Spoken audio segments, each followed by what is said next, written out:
يضلله فلا هادي له ونشهد أن لا إله إلا الله وحده لا شريك له ونشهد أن سيدنا ومولانا محمدا عبده ورسوله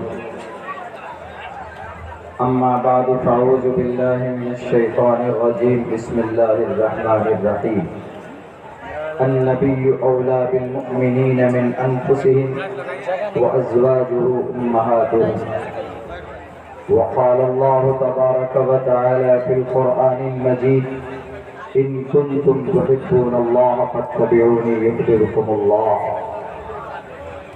قال النبي صلى الله عليه وسلم لا يؤمن أحدكم حتى أكون أحب إليه من والده وولده والناس أجمعين وقال النبي صلى الله عليه وسلم إنما بعثتم ميسرين ولم تبعثوا معسرين أو كما قال النبي عليه الصلاة والسلام. All praise and thanks are Allah's, the Lord of the Alameen, mankind, jinn and all that exist.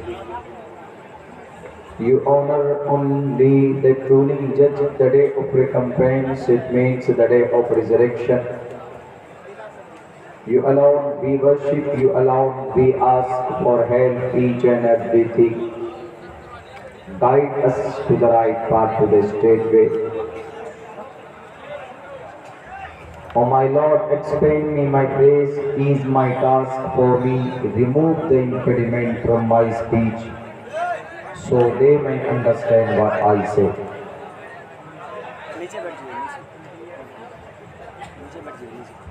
کہ ہے وہ برہمگتستان تی ستسنگ دیردان وچار توشا یشام ودیا تپو ن دھرما ن جانم ن شیلم ن گنے ن دھرما تے مرت لوکے بھوی بھار بھوتا ماترمان پترمان چاریاوان پرشو ویدہ پرشستا دھارمیتی ودیتی یسسا ماس مگما یات یووم بھووم دیوا سویم شاوترنے رتہ چتر بیر براتری بردیو کرشیامی کلکشیم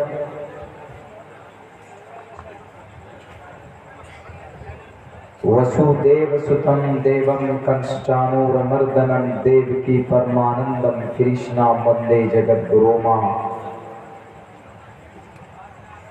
اوم شنو ورما شنو مترا شنو بھوت وریما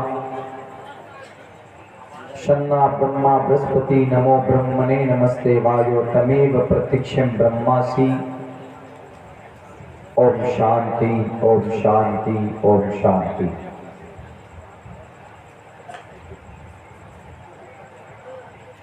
حضرات محترم،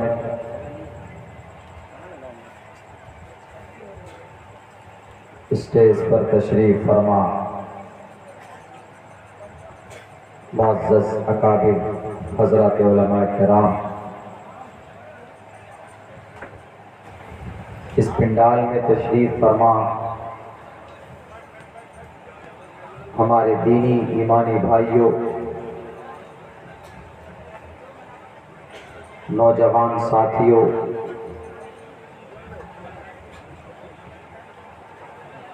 اور ہماری سماج کی عزت دار ماں اور بہنوں، آپ کی اس بستی میں، آپ کے اس بستی کا پہلا پروگرام ایک تنظیم کے انڈر کنسیڈریشن اس کے بینر تلے یہ پروگرام کیا جا رہا ہے. مجھ سے پہلے اس علاقے کے بہت بڑی شخصیت، بڑے عالم دین، ان کا پرمغز اور مستند خطاب آپ نے، ان کی بات آپ کے سامنے ہوئی. ہم یہ وعدہ کریں کہ اللہ تبارک و تعالی یہ عہد کریں کہ اللہ تبارک و تعالی ہمیں عمل کرنے کی توفیق عطا فرمائے۔ عمل کی بہت سخت ضرورت، اگر ہمارا عمل ہمارے شاستر، ہمارے قرآن، ہماری شریعت کے خلاف ہے، ہم بولتے کچھ ہیں اور ہماری زندگی کا رویہ، زندگی میں جو ہمارے کام ہوتے ہیں اگر وہ بالکل خلاف ہے تو میں سمجھتا ہوں کہ آپ کو اپنے آپ کو مسلمان کہلانے کا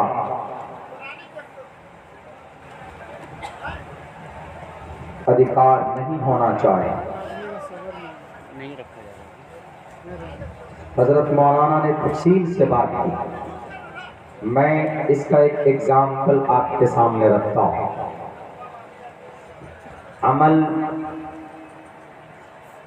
ریئل میں کوئی کام جو نظروں کے سامنے، جو انسانوں کو نظر آئے، اس کی اہمیت ہوتی ہے اور اسی کی قیمت ہوتی ہے۔ فورینسک یا میڈیکل کوئی رپورٹ ہو، کاغذ میں کوئی کام ہو تو اس کو اہمیت نہیں دی جاتی۔ کچھ دنوں پہلے ہمارے اسی ملک کے دوسرے نمبر کا ایک اسٹیٹ کرناٹکا، وہاں کے ہائی کورٹ نے یہ ججمنٹ دیا، پردے کے تعلق سے یہ فیصلہ آیا کہ پردہ ضروری نہیں ہے اسلام میں۔ To cover up the face, it is a not essential part of Islam. It is a not integral part of Islam. ان کا یہ ججمنٹ تھا۔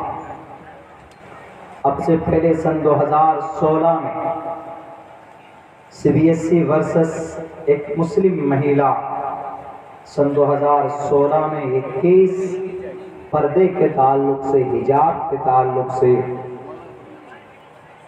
کیرلا ہائی کورٹ میں وہ کیس فائل ہوتا ہے، کیس بک ہوتا ہے۔ وہاں کے ہائی کورٹ کا ججمنٹ تھا کہ پردہ it is an integral part of اسلام، یہ اسلام کا ایک بنیادی حصہ۔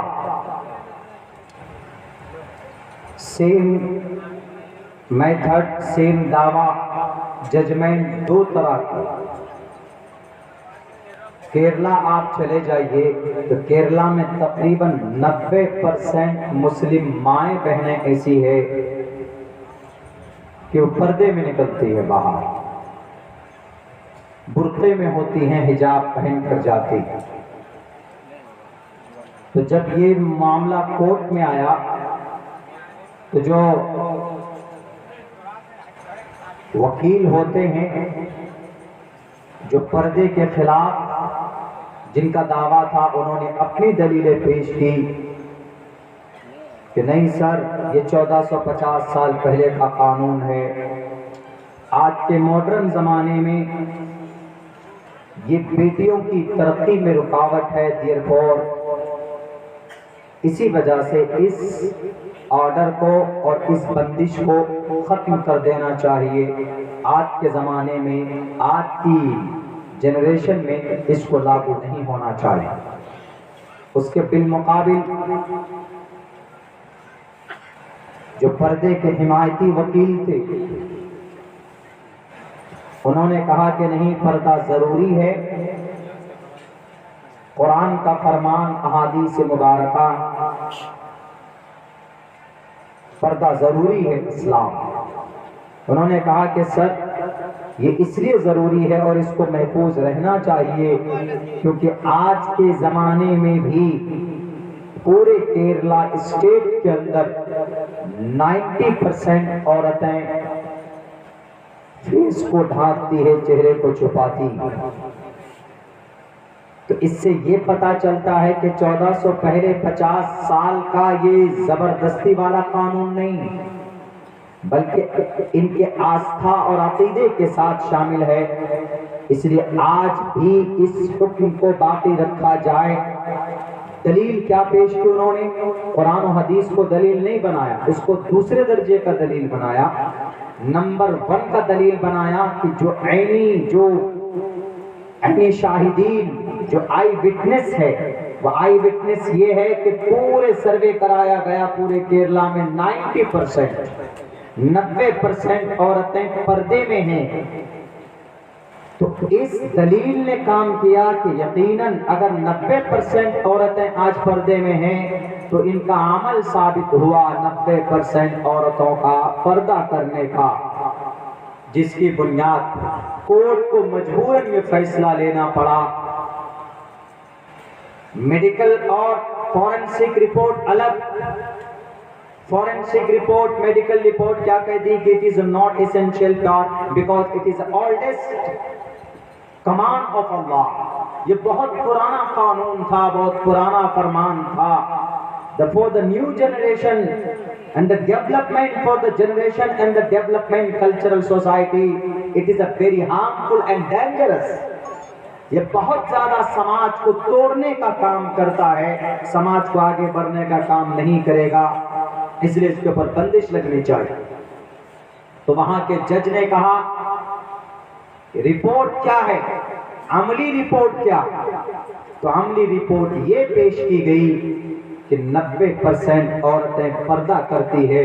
تو وہاں کے ہائی کورٹ کو شواہد کی بنیاد پر، عملی شواہد کی بنیاد پر ان کو کہنا پڑا کہ پردہ to cover up the face, it was the integral part from the Islam, from the beginning of Islam until that, and right now the every woman and every girl, every female and used to cover up the face، آج کے زمانے میں اپنے چہرے کو ڈھانپتے ہیں، اور عمل ان کا یہی ہے۔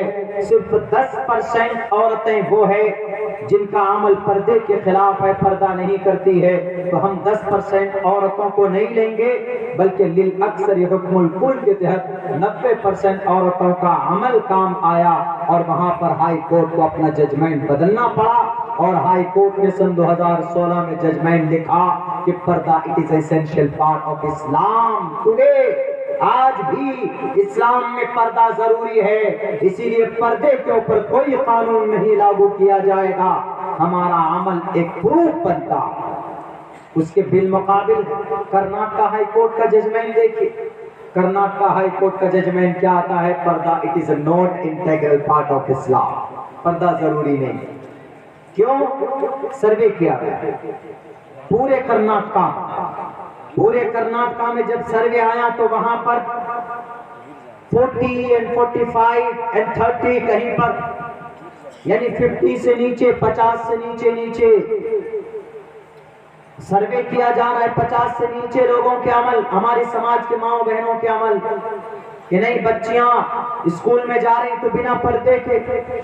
سماج کی عورتیں جب مارکیٹ جاتی ہیں تو فیشن والے لباس میں، وہاں پر 50% سے بلو جب وہاں کی عورتوں کا یہ عمل دیکھا کرناٹکا ہائی کورٹ نے، تو کرناٹکا ہائی کورٹ کے سامنے میں عمل یہ آیا سامنے کہ یقیناً یہ پرانا آرڈر ہے، اور اس سے سماج کی عورتیں خوش نہیں ہے۔ اگر سماج کی عورتیں اس کو ضروری سمجھتی اور اپنی زندگی کا ایک حصہ بناتی تو آج 45% عورتیں پردہ نہیں بلکہ 65% عورتیں عمل کرتی، پہننے والی ہوتی پردہ حجاب کو۔ تو انہوں نے دیکھا کہ عمل والی عورتیں کم ہے اور غیر عمل والی جو پردے کے وروج میں ہیں ان کی تعداد زیادہ ہے۔ عملی اعتبار پروٹیسٹ میں مت جائیے، احتجاج میں مت جائیے، احتجاج کا کوئی آدھار نہیں ہوتا ہے۔ ججز کو احتجاج کے آدھار پر ایڈمنسٹریشن کے اوپر، جوڈیشری کے اوپر کوئی بوجھ نہیں پڑتا ہے۔ تھوڑی سی دیر کے لیے زیادہ بھیڑ آپ جمع کر پائیں گے تو وہ یہ کہیں گے کہ سرکار کو اس کے اوپر سنجان لینا چاہیے، لیکن آپ کے پروٹیسٹ کو دیکھ کر وہ ججمنٹ نہیں بدلتے، آپ کے عمل کو دیکھ کر ججمنٹ بدلتے، آپ کے افعال کو دیکھ کر وہ اپنی جوڈیشری کے اندر اور اپنے جسٹس کے اندر وہ اس کی رعایت کرتے۔ انہوں نے کہا کہ 45% عورتیں پردہ کرتی ہے، باقی 55% عورتیں پردہ نہیں کرتی ہے، تو اس سے پتہ چلتا ہے کہ پردہ اسلام میں ضروری نہیں، تو ان کو کوئی دقت نہیں۔ انہوں نے کہا کہ یقیناً پردہ ضروری نہیں ہے، اور یہ لکھا to cover up the face, it is a not integral part, it is a not essential part of the Islam۔ اب کسی بھی کالج میں یا کسی بھی یونیورسٹی میں زور زبردستی کوئی عورت یہ سمجھ کر نہیں آئے گی کہ مجھے پردہ کرنا ہے، جا کر نہیں آئے تو پردہ ضروری نہیں ہے تمہارے اسلام میں۔ اگر ضروری ہوتا تو 45% عورتیں پردہ نہیں، 55%، 60% عورتیں پردہ کرتی، تو ہمارا عمل معیار بنتا ہے مسلمان۔